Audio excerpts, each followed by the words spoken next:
försöka ta med er och vara så pedagogiska vi kan med vad vi gör på kanalen och i slussarna.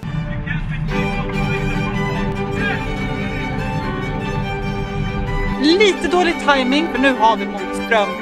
Första ordet som dyker upp är hetsigt. Men det gjorde ju tyvärr att vi fick typ sämsta platsen i hela slussen. Bra video det här! Följ med på kanalen och lär er om våra misstag. God morgon på er! Då kommer här vårat avsnitt om Kielkanalen. Det känns jättespännande. Nu lämnar vi Skandinavien och sticker iväg mot Tyskland. Det blir förmodligen att vi går in imorgon. Men det känns jättespännande. Vi har precis tagit ut vårt storsegel. Vi har en fin halvvind eller slör kanske man säger. Ja. Men det blåser. Ja, det börjar bra det där hörni. Batteriet på kameran dog så att jag får filma resten på mobilen. Det går väldigt stilla och lugnt till. Vi har bara förseglet ute och vi har 5,5 knop. Så vi får se om vi går igenom Kielkanalen eller påbörjar Kielkanalen redan idag. Eller om vi ankrar utanför, vilket det lutar mot just nu. Men haka på så får ni se vad som händer. Det blir kul.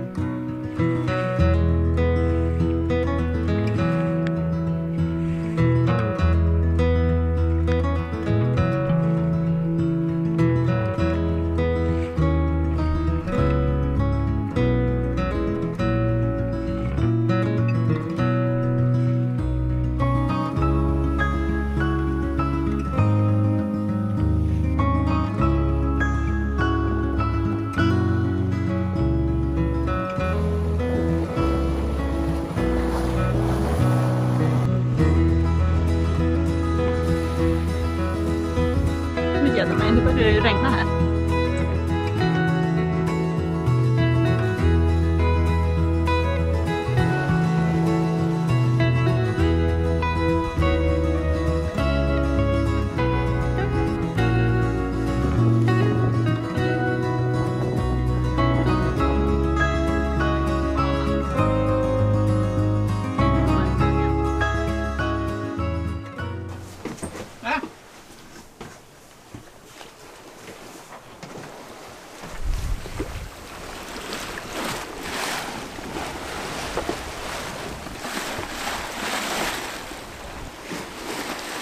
Gul neråt. Gul neråt.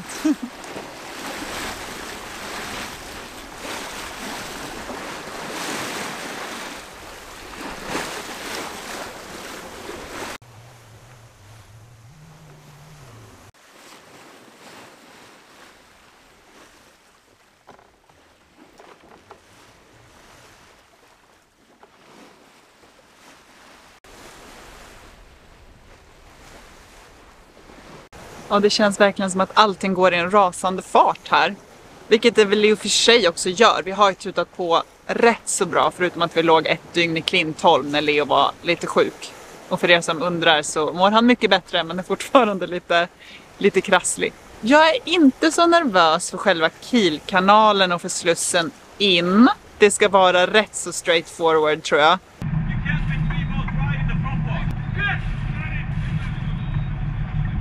Däremot är jag ju nervös för när vi ska ut ur kanalen och tajma det med tidvatten ut i Elbe. Det har jag ju förstått är lite svajigt. Lite dålig timing för nu har vi motström.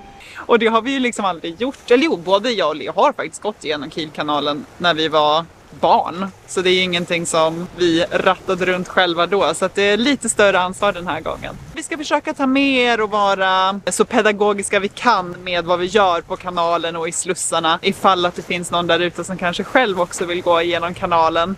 Och behöver lite tips och tricks. Och har ni några frågor så ställ dem gärna i kommentarerna sen om det är någonting vi missar att berätta om.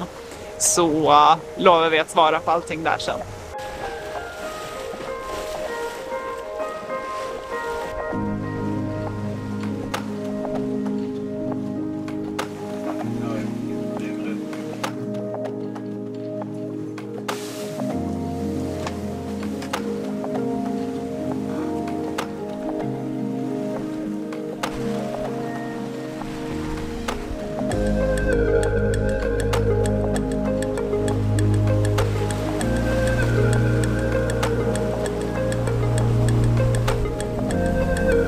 Ja, trafikerat är det ju i alla fall. Med både stora fraktfartyg och väldigt mycket segelbåtar eller fritidsbåtar.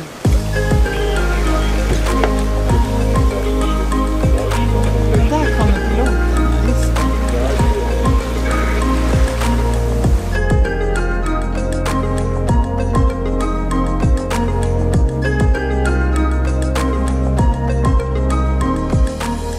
Att det är trafikerat är en underdrift.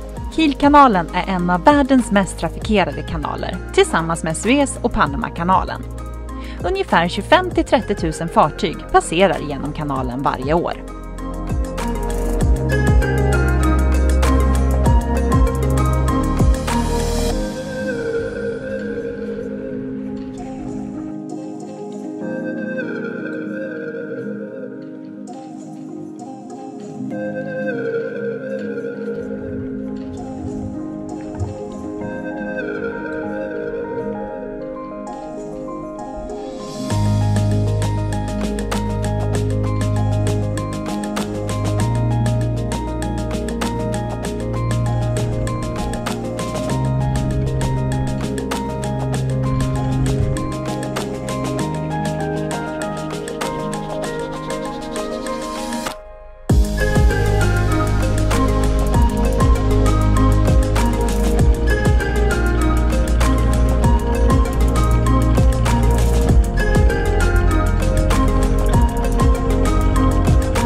Då har vi ankrat precis utanför Kiel, eller inloppet till kanalen och Slussen. Ja, vi går inte in idag och det är väl mest för att vi känner att vi bara vill ha en natt i kanalen.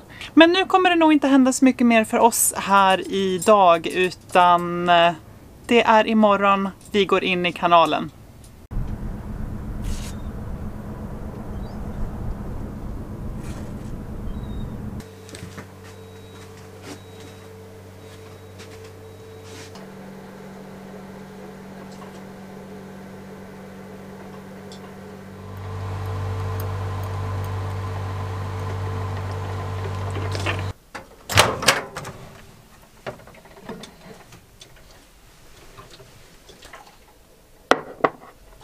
God morgon! Lite trötta här, men redo för att ge oss in på kanalen. Vi tänkte bara dricka lite kaffe nu och sen sticka över farleden in till Slussen. Så får vi se hur allting går.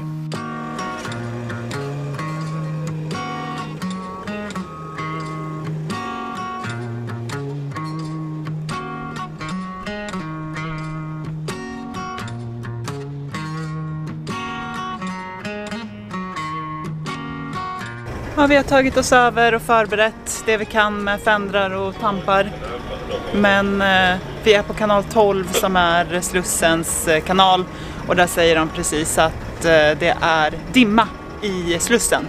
Så pleasure boats kan inte gå in än. Så att vi får hovra här en liten stund med alla stora tankebåtar.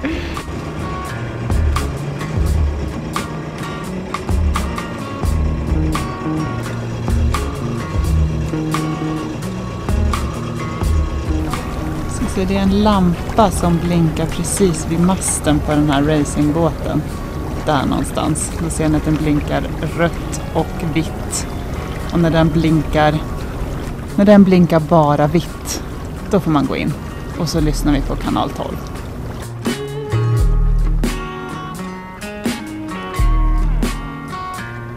Vi fick vänta väldigt länge på grund av dimman och vi hovrade utanför Slussen i ungefär 2 timmar med väldigt många andra båtar.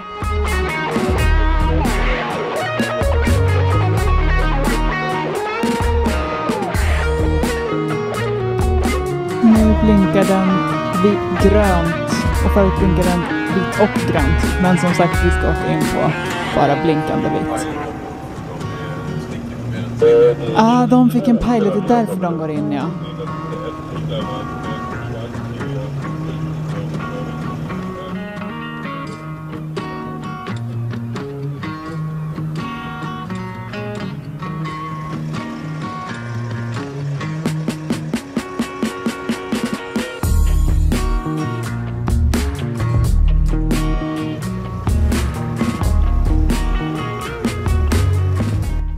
äntligen var det dags att gå in. Och redan här blev det så hetsigt då många förmodligen var rädda att inte få en plats i första slussen efter att ha väntat väldigt länge. Men i efterhand lärde vi oss att det är gott om plats och egentligen finns det ingen anledning att stressa.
Ja, nu är vi igenom Slussen.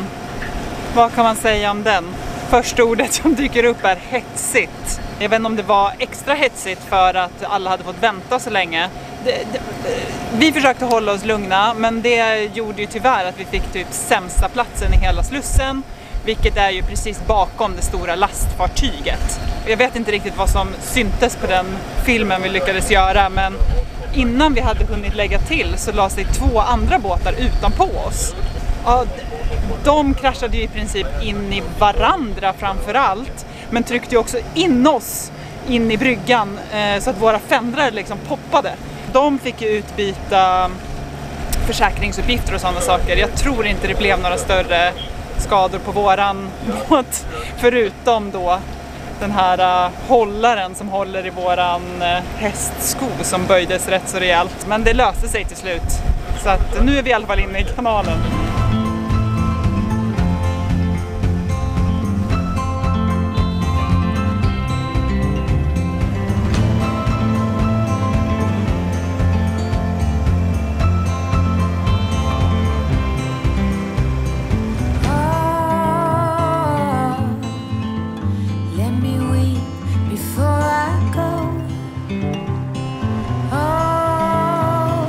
Price I will pay. Blame me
I promise you won't end.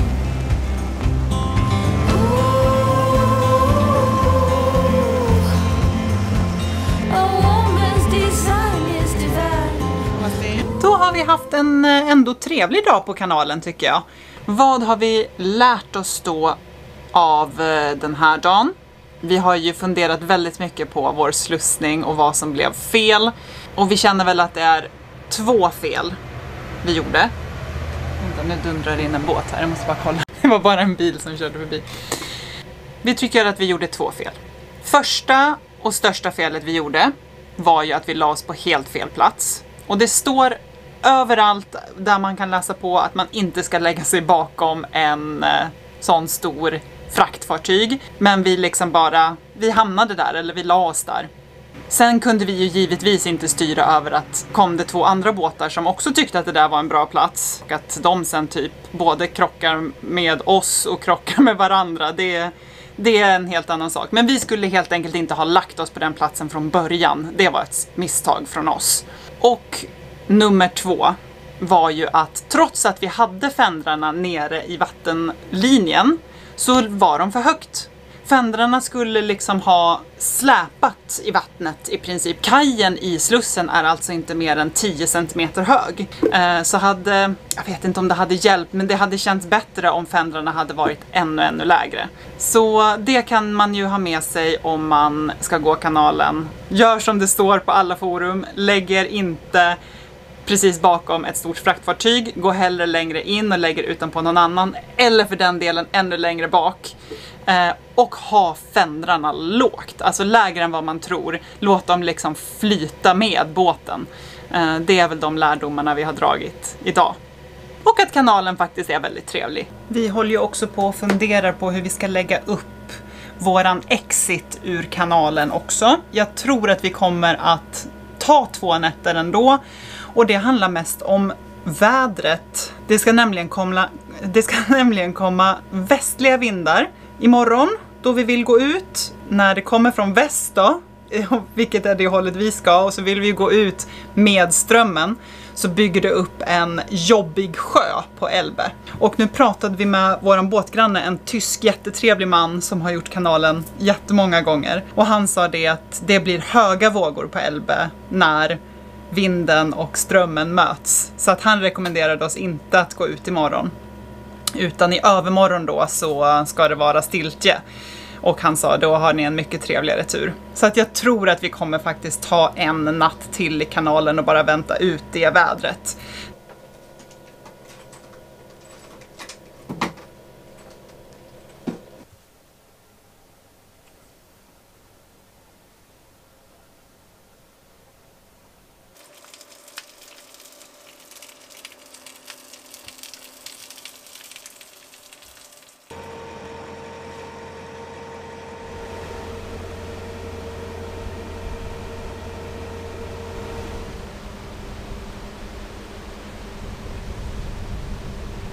Då kör vi ut i kanalen igen.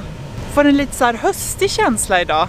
Det är höstlöv på båten och det blåser lite, doftar lite sådär fuktigt.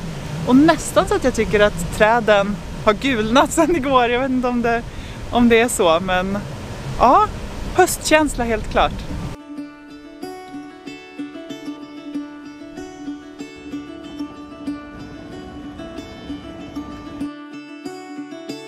Caught behind Venetian blinds, out of reach for the city lights.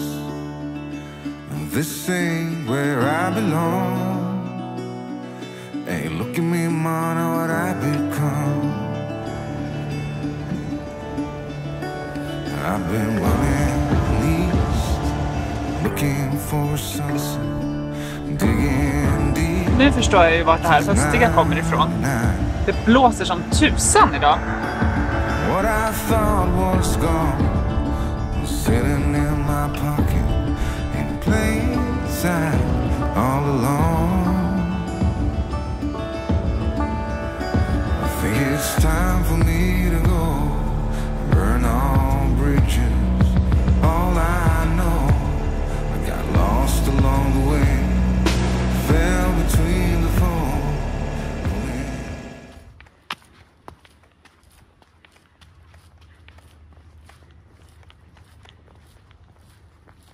vi lagt till i Brunnsbuttel. Vi har tagit en liten promenad här. Men vi kommer ligga här till imorgon bitti.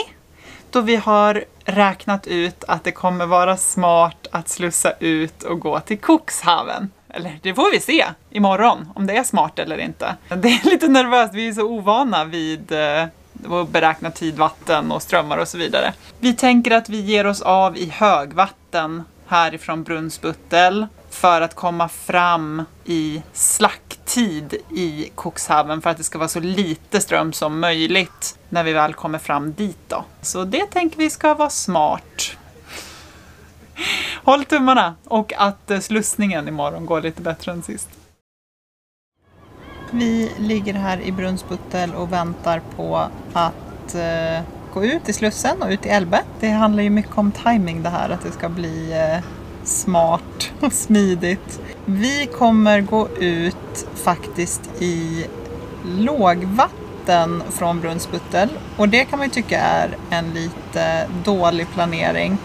Men vi tror att det kommer bli bra därför att vi har bestämt oss för att vi ska fortsätta hela vägen till Holland i natt och förmodligen kanske natten efter det också. Det kommer komma två stora oväder på raken här och då vill vi ha hunnit en liten bit så att vi inte blir inblåsta redan i Cuxhaven. Vi kommer förmodligen ha lite motström när vi kommer ut i Elbe, men sen när vi har passerat Cuxhaven kommer vi, om vi har planerat rätt nu, att få medström ut genom floden. Så att vi håller tummarna att vi har tänkt rätt. I see you watching me when we're with our friends. It's definitely something in the air. So let's take it from there, 'cause I know you want it. Afraid to let it show. And I know you need it. Why don't we let it grow, grow, grow? I think it's time we stop tipping on our toes. What's holding you back now, sugar? 'Cause I don't know, sure know you want it. Ja, då är vi ute i Elbe. Slussningen gick felfritt den här gången, så det var skönt. Det gick väldigt fort. Men vi låg utanpå en annan den här gången och det gick superbra. Lite dålig timing. Vi skulle ha åkt om i alla fall en timme till, kanske till och med 2 timmar senare. För nu har vi motström 2 knop ungefär. Men det kommer ju ändra sig här om 1-2 timmar och då får vi liksom skjutsen ut. Men Leo sa hela tiden att vi borde åka senare. Men så hade vi ett jättegulligt holländskt par framför oss som har seglat här så många gånger. Och de bara, nej men vi åker nu, det kommer bli jättebra. Så ökade vi på dem. Men sen så gick det ju jättesnabbt att ta sig in i Slussen, för ibland är det ganska lång väntetid.